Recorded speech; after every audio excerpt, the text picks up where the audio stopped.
Hello, audio fans and music listeners. My name is Gavin. Welcome to the Audiophile Wannabe Show. Have a new motto I think want to begin incorporating in our introduction. So let me know what you think about it. How does this sound to you? As beauty is in the eye of the beholder, so too is sound in the ear of the listener. We'll run that by you one more time. As beauty is in the eye of the beholder, so too is sound in the ear of the listener. Let me know what you think about that. Love to hear your thoughts. Wanted to do a follow-up video today to the previous video that I did talking about power cables, specifically the Cardas Parsec cable and the GR Research B24, which both are fantastic cables and, in my humble opinion, significantly better than any stock cable that might come with some audio equipment. And if you saw my previous video, both cables would highly recommend either one. Both of them are fantastic cables, and they're comparable to one another cost-wise in the $300 price range. The GR Research cable did beat the Parsec, and again, in my experience, gave a few references. A song by London Grammar, where the female vocals, the reverb decay, the vocal decay was clearly more discernible to me, and I had a longer roll-off time. And on a tune by Dire Straits, the You and Your Friends, the echoes on Mark Knopfler's guitar work, the electric guitar work, once he started in, I could actually count more echoes that were that I could hear compared to the other cable. So some definite benefits there. And then with the song by Public Broadcasting Service, Public Service Broadcasting, the center image on the song Other Side just about doubled in size. So again, both cables are fantastic. Recommend either one of them, but the GR Research did win out in my experience. So wanted to cover that, but then also one point that I didn't mention, I don't think, was that with the addition of these type cables, or the power cables, one thing that I have noticed is that when it comes to vocals in particular, there's definitely more weight that you can just about feel when you're hearing certain songs.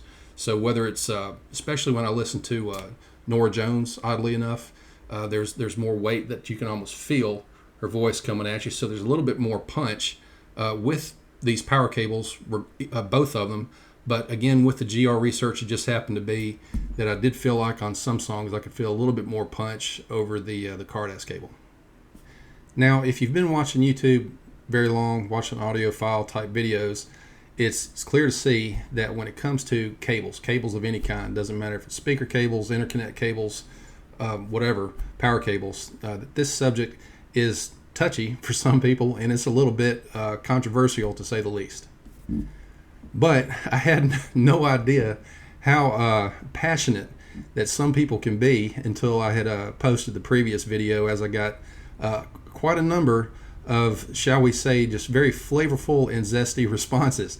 And that's totally okay. I welcome any and all comments. I'd love to know what you think. However, just about all of those have been deleted, so I'm just going to warn you up front. You can share what you want to, that's fine. But if the verbiage in the commentary gets fairly accusatory or toxic in any kind of way, this hobby is a lot of fun, and my purpose here is just to share my experiences, that sort of thing. So we hope to encourage one another in this hobby and share our experiences so that hopefully we can glean from one another and take those experiences and just see what we can gain. Having said that, I do want to revisit the subject of soundstage again. So for the audiophile, as you're well aware, especially if you've watched other videos and just about any other audiophile videos, that is one of the biggest things that people talk about in the audiophile community, and rightfully so, because basically the soundstage is the foundation for the audiophile's listening experience.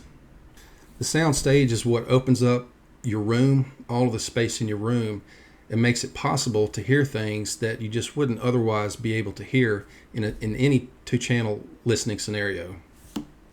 And the soundstage, especially along with the room treatments, are part of the room itself, in which, in my opinion, the room itself actually becomes the most important component in your listening system.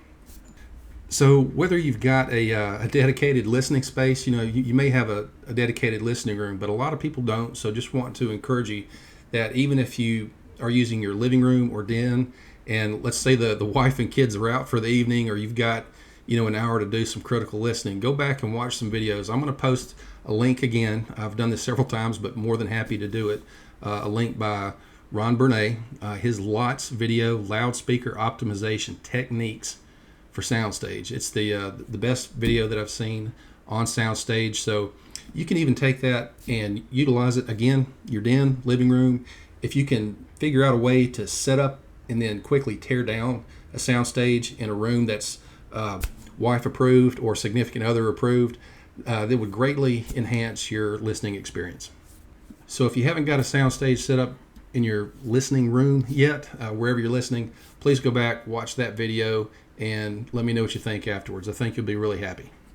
And honestly, it does make sense why some folks do say that cables, for example, don't provide any benefit at all, or if they do, maybe minimal, because it's most likely, in my guesstimation, is that they may not have listened to those type changes or upgrades in a room that's set up to maximize the benefit of those type changes.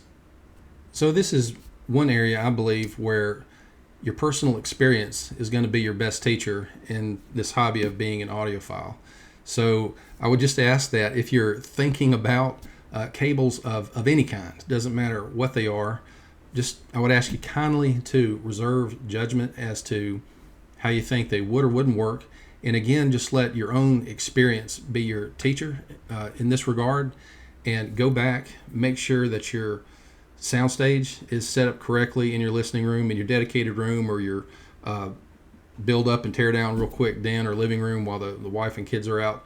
But get that soundstage set. Make sure that you've got your room where it needs to be so that you can hear those discernible differences to whatever degree you can in your own listening experience. So do that for yourself before casting a verdict, and I think you'll be very happy with the outcome. So wrapping it up real quick, thoroughly enjoyed listening to the Parsec and the B24 cables. Again, I think the GR research, at least in my experience, was just a little bit better.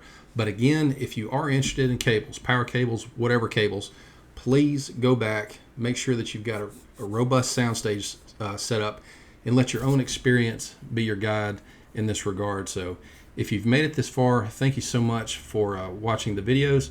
Hope you subscribe to the channel, like the video, and we'll see you next time. Take care.